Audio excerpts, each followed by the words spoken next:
Straight ahead on 12 News, the Maple Grove Halloween house that's part spooky, part labor of love. Plus, the local house race that political experts are watching closely. Could it sway the balance of power in the state legislature? But first, a legal fight between North Memorial Medical Center and some of its employees. 12 News starts right now. Hello and thanks for joining us. We begin with serious allegations against North Memorial Medical Center. The Robbinsdale Hospital is being accused of harassing union workers, and Sonia Goins is live in Robbinsdale now with more. Sonia? Hi, Mike and Alex. This is the 13-page complaint from the National Relations Labor Board. It alleges that the hospital retaliated against nurses and staff who participated in an informational picket this summer. This is video from the June 24th informational picket. The nurses say North Memorial was proposing cutting staff. We were merely out there exercising our legal right, our legal union rights, to protest unsafe staffing. Mary Turner is a nurse at North Memorial. She's also a union co-chair for the Minnesota Nurses Association. She says North Memorial officials took aim at staff who participated in the rally. Some of the union staff and other employees were harassed for speaking in favor of the union or discussing union activity. The National Labor Relations Board alleges the hospital removed 2 union members from the building and told them they couldn't go back for a year. They threatened charges against them. The complaint also says that a North Memorial employee was fired and some senior nurses were forced to work weekends after participating in the informational picket. And we're talking nurses that have worked there 50 years, that had earned the right to no longer work weekends. No one from the hospital wanted to go on camera, but they gave us this statement. North Memorial categorically denies the allegations in the complaint filed by the National Labor Relations Board's General Counsel and look forward to defending our position before an administrative judge. The NLRB appears to agree with us that this wasn't right. Now, the Labor Board has not ruled on any of these violations. A hearing is set for January 7th in downtown Minneapolis, where both sides will be able to tell their story. In Robbinsdale, Sonia Goins, 12 News. All right, thanks a lot, Sonia. Police in Robbinsdale are looking for the person who fired shots into a house on Thursday night. It happened near the intersection of 38th and Halifax. Police say 3 shots were fired into a home. Nobody was hurt. Police don't believe it was a random shooting, which is important as families get ready for a night of trick-or-treating.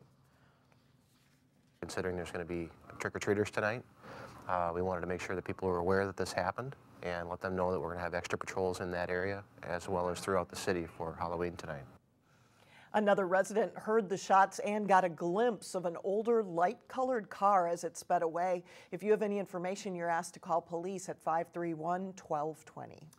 There's an update on a reported sexual assault at North Hennepin Community College. Police now say the incident did not happen at the college. The alleged victim changed her story and told police she met a man off-site and then went into a nearby woods. Police also say she knew the man. The police are still investigating the case, but because of the updated information, police say there is no additional risk to students at the college. With ice fishing season just around the corner, a Brooklyn Park angler was caught by surprise this week. Yeah, I was just driving down the road and I looked and I'm like, I thought, where's my fish house? I was just totally in shock. Greg Tomasco discovered an empty driveway where his fish house once sat. It was stolen in broad daylight Wednesday from Tomasco's Brooklyn Park driveway.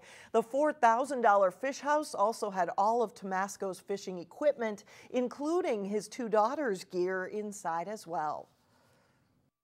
It's a really big loss because you know how it is in winter. You don't really have much to do in the winter in the first place. So, you know, I'm teaching my kids how to enjoy the winters. We go out usually after school or, you know, on the weekends and spend the whole weekend out in the fish house.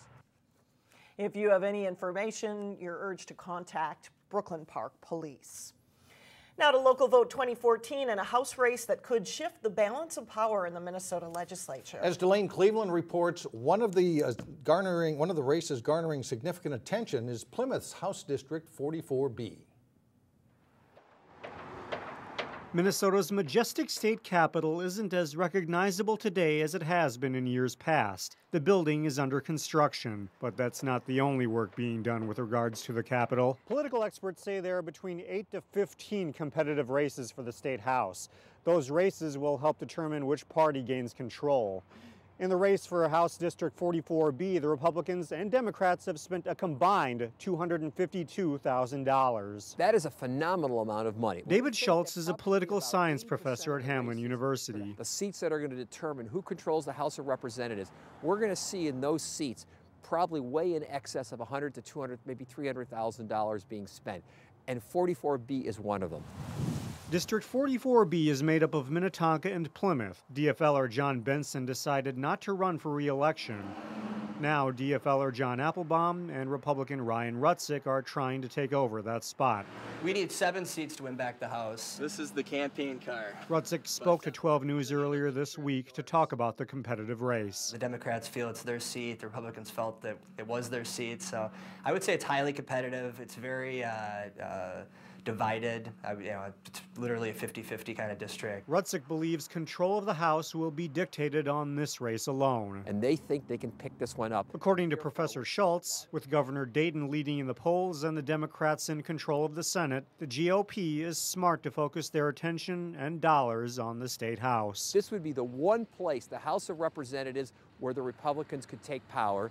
And if they were able to do that, they would be able to significantly slow down the ability of the Democrats in Dayton to do what they want. And Professor Schultz says the candidates can still spend tens of thousands in the coming days on get out the vote efforts, and that's excluding what third-party political committees can also do. In Brooklyn Center, it'll be easier for motorists to get around with the reopening of the Brooklyn Boulevard Bridge over Highway 100. The bridge has been closed since early July as crews work to replace the bridge deck and make it more accessible for pedestrians. It's expected to reopen late Friday evening. On this Halloween weekend, the forecast is chilly with a good chance for creepy.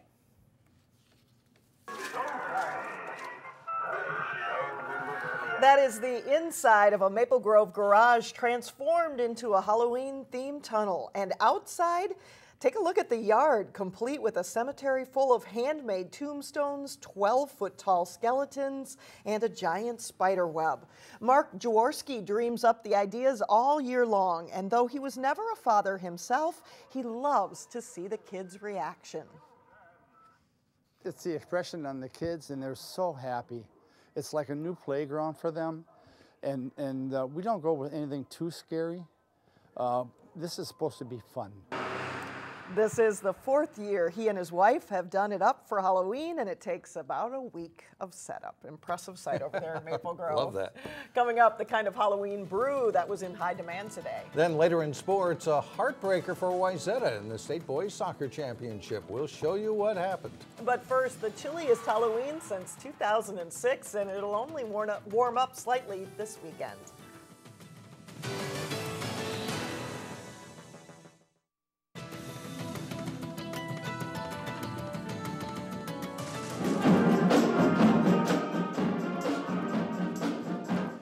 That's one of the songs you'll hear Saturday at the Cooper High School Marching Band Fundraiser. Cooper is celebrating 50 years this year. To mark the anniversary, the band will play through 5 decades of hits. Money raised will help buy uniforms and supplies for Cooper's Marching Hawks. Drumline always is falling apart. The drums need tuning up. We need new equipment. And so we keep raising money, continuing to buy equipment for color guard and drumline and everything. The concert starts at 7 p.m. on Saturday at the Cooper High School Auditorium. Tickets are $15. Well, all this week, craft beer enthusiasts have been searching for a special Halloween brew. Surly Brewing released Darkness to retail stores, and as Shannon Slatton reports, it sells out within hours of hitting store shelves. Halloween means ghosts and jack-o'-lanterns, but for some, it's not about the scare. Because we have such a limited quantity, it's 1 per person. But about what's scarce. It's Surly all the way. And this year, it's a harpy. Yeah, I think she's like a demon lady. Craft brew aficionados can search the aisles, but for the surly nation, they'll go to hell and back for a beer they say is anything but overrated. Darkness was released this week for Halloween. It's just a really unique beer that kind of has a lot of complex flavors. Liquor stores have been getting the beer all week. The delivery for Ike's Wine and Spirits came at 10 on Friday morning. We get one case, 12 bottles. We've got about 50 to 75 phone calls, walk-ins asking about the bottle. I sold 5 bottles in the first 2 minutes. And now it's just an income of phone calls and waiting. And managers say this beer is so popular they don't even stock it on the shelves, but instead keep it right here at the register. Oh no, there's no point. I got it right here. Here, people are only allowed to buy 1 bottle. Well, I have 2 of them now, so I'm planning on leaving 1 for next year. They change with age, so I'm planning on having 1 with friends. So if you want 2 bottles, that means commitment. I need to fill my gas tank up after I leave today because I burned a lot of gasoline the other day just trying to find it in a few different places. It's proof that the craft beer craze is developing a passionate following. It's cool to see where craft beer is going, and it's fun that Minnesota plays such a big role in that. And perhaps no searcher is happier There's no other beer like it. than the ones who find darkness on Halloween. Yeah, that helps. That's how it's supposed to work. Like Darkness is Halloween release. It's the most exciting time for beer. In Brooklyn Park, Shannon Slatton, 12 News. 1 bottle sold for anywhere from $20 to $30. Stores we spoke with said your best chances of finding one now is by going on eBay and paying much more than that. Surprise, surprise, right? Like bottled gold. That's right. Coming up, we'll show you what's on stage around town in Weekend Showcase. But first, the Park Center volleyball team plays for a spot in their section final. Jay Wilcox has the highlights coming up next. I'm Jay Wilcox with sports. 3 teams came into the state class AA boys soccer tournament undefeated. None of them made it to the final though. Battle-tested Wayzata and Anoka squared off in a rematch of the 2007 title game. First half scoreless when David Almayer's corner kick comes to the foot of Arthur Perrins and he lasers the shot in for a 1-0 Wayzata lead. A few minutes later, Anoka trying for the equalizer, but Troy Luagi makes a nice save on the header here for the Trojans. Second half, and it's still 1-0. Anoka's free kick is loose in the box, and Joshua Dobler buries it for the Tornadoes, and we are tied at 1-1. This one comes down to penalty kicks. Wayzata's Jared Stout puts his shot off the crossbar, and that opens the door for the Tornadoes. Michael Talbot scores the decisive goal. Anoka is the Class AA state champion. It's Wayzata's 5th time as runner-up. The state cross-country meet is Saturday, and Wayzata's boys and girls teams will be aiming to repeat as champions. The Trojans boys captured the Section 6 AA title and are ranked #1 coming into the state meet. They're led by Connor Olson, but have great depth, too. They don't feel a lot of pressure despite high expectations. We're feeling pretty good. We're coming in with a lot of confidence, a lot of training under our belt, and now we're just looking to finish the deal. Last year and this year, we've kind of had that a lot with a lot of high expectations, and we're used to performing when it counts, so I would say it's nothing new, to be honest. So. The girls team dominated at state last fall, and they also captured the Section 6 AA title again this season. They're rated #2 coming into state. 4-time section individual champ Anna French and the other seniors wrap up their high school careers Saturday. I reflect back on the journey of it. I remember 6 years ago today, we were really disappointed as a team. We didn't qualify for state. And then to come from there to, we won 2 state titles already. And I think Wilmer is our best team in the state right now. They're so loaded from 1 through 7. I hope we can run with them. The state meet is Saturday at St. Olaf College in Northfield. AA boys is at 1 o'clock and AA girls at 2 o'clock. Park Center's volleyball team took some lumps in Northwest Suburban Conference play, but the Pirates are playing well in Section 5 AA. The Pirates meeting Rush City for the North subsection title. First set, Park Center receiving the serve. Alicia Meyer sets up Bethany Lovehog for the kill. And Park Center is down 13-11 at this point. But Rush City turns up the defense. Meyer sets to Lovehog, but her hit is blocked by Emma Peterson. The Tigers take the first set 25-22. The second set belongs to PC. The Tigers' overpass is put away by Auburn Miller. Park Center takes the set 25-22. In the third, Park Center dominates. Rush City's Sydney Cybrant tries the setter dump, but Lovehog digs it, and the point is finished off by Ivy Robinson. Park Center takes set 3, 25-15. And on match point in the fourth, there's a battle at the net, but Rush City gets called for contact with the net, giving the Pirates the win and the subsection title.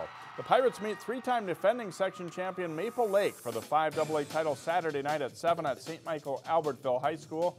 In Section 5, Class 3A, Champlin Park and Totino Grace meet for the title Saturday night at 7 at Anoka. Neither team has reached state in over a decade. Saturday afternoon, Wayzata is aiming for its first state tournament in 4 years. The Trojans face top seed Eden Prairie for the Section 6 3A title at Benilde St. Margaret. So a great Saturday of volleyball coming up. All right, thanks a lot, Jay. We'll be right back. Finally, the stage at North Hennepin Community College comes alive with a little Irish flair. The Cripple of Inishmaan is a dark comedy written by famous playwright Martin McDonough. Neil Persley has a preview in Weekend Showcase. Ponder is this Cripple Billy. Don't call me Cripple Billy. The plays depict a lot of characters who are undergoing change in their life. On the surface, they seem static, but there's a lot of movement underneath. The Cripple of Inishmaan is set in 1934 on the small island community of Inishmaan. Director Mike Ritchie was inspired to bring the production to NHCC when he saw the play performed in New York. The main character is called Cripple Billy, and he's an orphan child who is being raised by two women who are not related to him at all. He calls them his aunties. He's an introvert. He likes to think a lot. He takes it in.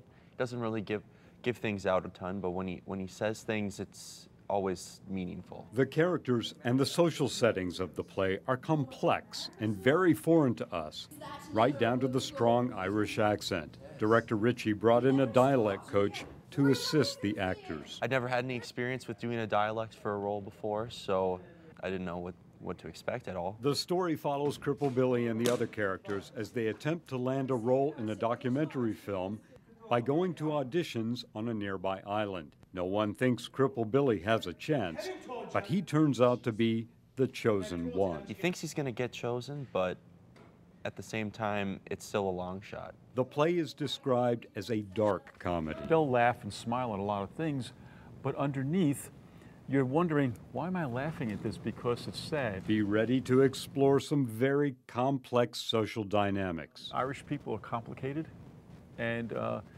you try to paint them with a broad brushstroke, but that doesn't do it. For Weekend Showcase, I'm Neil Persley. The show is tonight, Friday night, and tomorrow at 7:30 at North Hennepin Community College Theater. And if you want to be on time, be sure to set your clocks back 1 hour. That's Fall right. back, we get that hour of sleep we lost last spring. Right? Early Sunday morning, that's right. That does it for us. Thanks so much for joining us. Stay with us. Community Corner is coming up next. Have a great weekend.